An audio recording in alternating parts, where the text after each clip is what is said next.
Hi అండి, welcome back to our channel. అందరికి తెలిసే పులిహోరనేనండి ఇది. ఇలా చేస్తే టేస్ట్ చాలా బాగుంటుంది, తొందరగా అయిపోతుంది, సింపుల్గా ఎవరైనా చేసుకోవచ్చు. అందరూ ట్రై చేయండి. మామిడికాయ పులిహోర తయారు చేయడానికి ముందుగా కావలసినవి పల్లీలు, మినప్పప్పు, శనగపప్పు, ఆవాలు, జీలకర్ర, కరివేపాకు, ఎండుమిర్చి, పచ్చిమిర్చి అండి. మామిడికాయ పెద్ద సైజుది. ఒక మామిడికాయను ముందుగా పైన తొక్క తీసేసుకోవాలి మొత్తం.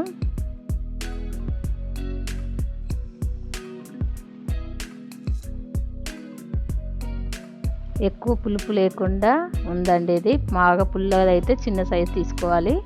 ఇలా తీసుకున్న మామిడికాయను తురుముకోవాలి. కొంచెం కన్నాలు ఎక్కువగా ఉన్నదాంతో తురుముకోవాలి, ఈజీగా వచ్చేస్తుంది.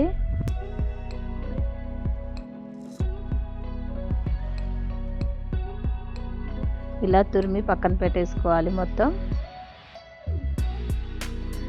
రైస్ 1.5 గ్లాస్ అండి. పావు కేజీ గ్లాస్తో 1.5 గ్లాస్ పోసి వండి రెడీగా పెట్టుకున్న రైస్ను చల్లార్చుకోవాలి ఒక బేషన్లో వేసి. ఈలోపు మనం పోపు చేసుకుంటే ఇది చల్లారిపోతుంది.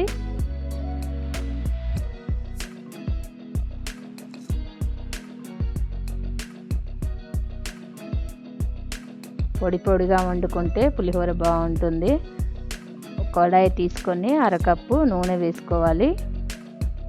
చిన్న కప్పు అరకప్పు అండి. పల్లీలు అరకప్పు వేసుకుంటున్నాను. పల్లీలు ఎక్కువ తక్కువ టేస్ట్ని బట్టి వేసుకోవచ్చు, తినేదాన్ని బట్టి. పల్లీలు మాడిపోకుండా మంచిగా ఫ్రై అవ్వాలి ఇవి.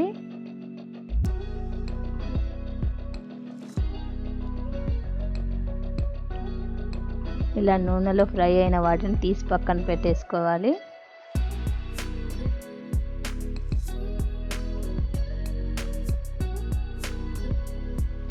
అదే కడాయిలో ఇప్పుడు శనగపప్పు 2 టీ స్పూన్లు,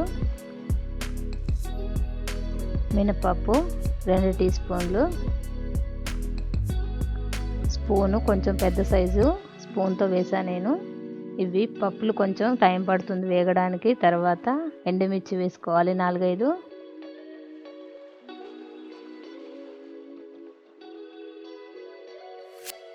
ఒకదాని తర్వాత ఒకటి వేసుకుంటూ ఆవాలు 1/2 టీ స్పూన్, జీలకర్ర 1/2 టీ స్పూన్ వేసి మంచిగా ఫ్రై అవ్వాలి ఇవన్నీ.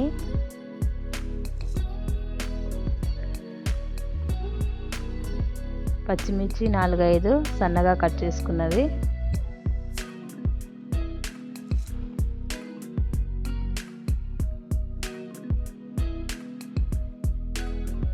కరివేపాకు,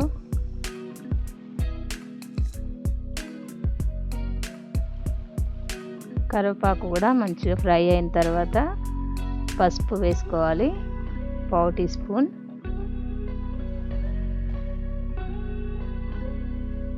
ఇవన్నీ మంచిగా వేగినవి. ఇప్పుడు మనం తురిమి పెట్టుకున్న మామిడికాయ తురుమును వేసుకోవాలి.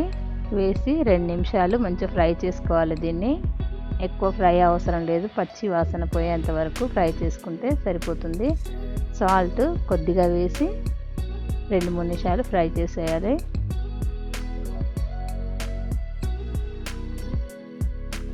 పల్లీలు ఇలాగే ఉంచి వేసామంటే ఈ తురుము వేసినప్పుడు పల్లీలు క్రిస్పీగా ఉండవండి. అందుకనేసి పల్లీలు తీసి ఫ్రై చేశాను నేను.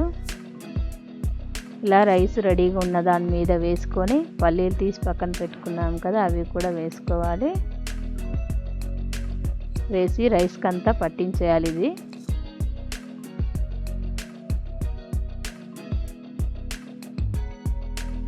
సాల్ట్ రైస్కు సరిపడినంత వేసి పులిహోర కలుపుకోవాలి. మొత్తం చేయితో చక్కగా కలిపేసేయాలి. రైస్కి అంతా పట్టించేసి పులిహోర ఇలా చేస్తే చాలా టేస్టీగా ఉంటుందండి. అందరూ చేసే పులిహోరనే, కాకపోతే ఇలా ట్రై చేయండి, చాలా బాగుంటుంది. చాలా టేస్టీగా పుల్ల పుల్లగా కమ్మగా ఉండే పులిహోర, మామిడికాయ పులిహోర రెడీ. అందరూ ట్రై చేయండి. నా వీడియో మీకు నచ్చినట్లయితే లైక్ చేయండి, షేర్ చేయండి, సబ్స్క్రైబ్ చేయండి. Thank you.